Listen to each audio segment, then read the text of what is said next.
राजा के दो दास।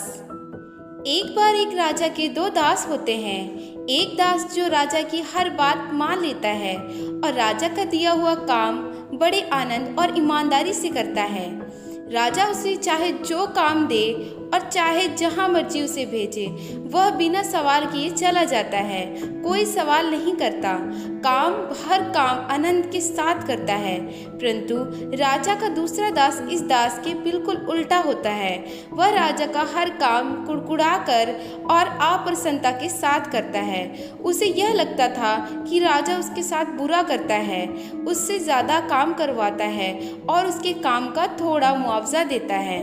वह हमेशा सोचता रहता कि राजा को उसकी तनख्वाह बढ़ानी चाहिए और उसको कोई ऊंची पदवी देनी चाहिए। इस वजह से वह हर रोज़ अपने मन ही मन में राजा के प्रति कुड़कुड़ाता रहता था। एक बार वह अच्छा दास जो राजा की हर बात मानता था, वह इस दास से बातें कर रहा था।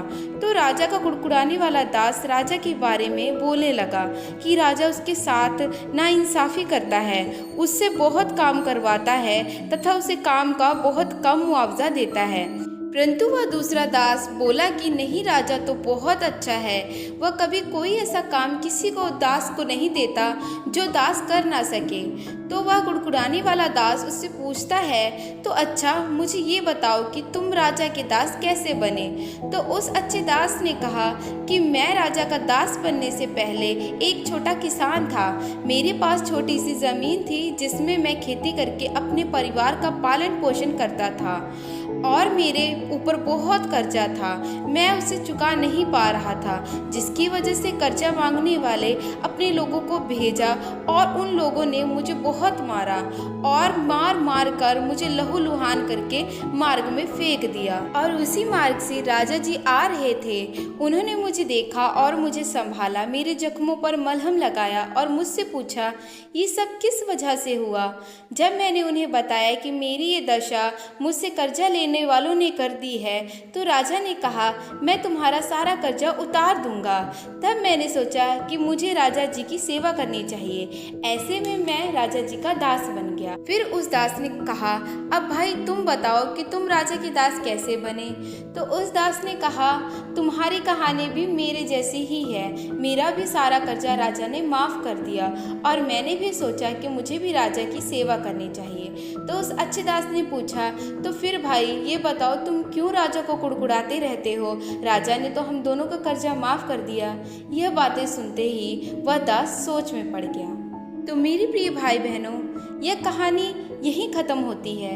इस कहानी में हमने दो प्रकार के दासों के बारे में जाना कि यह दो दास परमेश्वर के दो जन हैं। राजा प्रभु यीशु है जिसने हमारे पापों के कर्जों को माफ़ कर दिया और जो पापों का कर्जा हमें देना था वह खुद क्रूस पर चढ़कर दे दिया और हमारे सारे पापों को माफ़ कर दिया और हमें उद्धार दिया।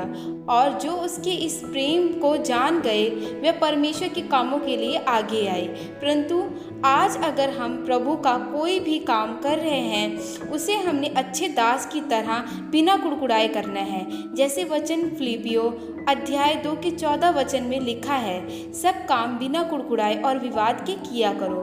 उसी प्रकार हमने भी करना है और प्रभु जो काम करने के लिए दे उसे पूरे मन से बिना कोई शिकायत किए करना है और आनंद के साथ करना है, तभी हम उसके अच्छे दास बन पाएंगे।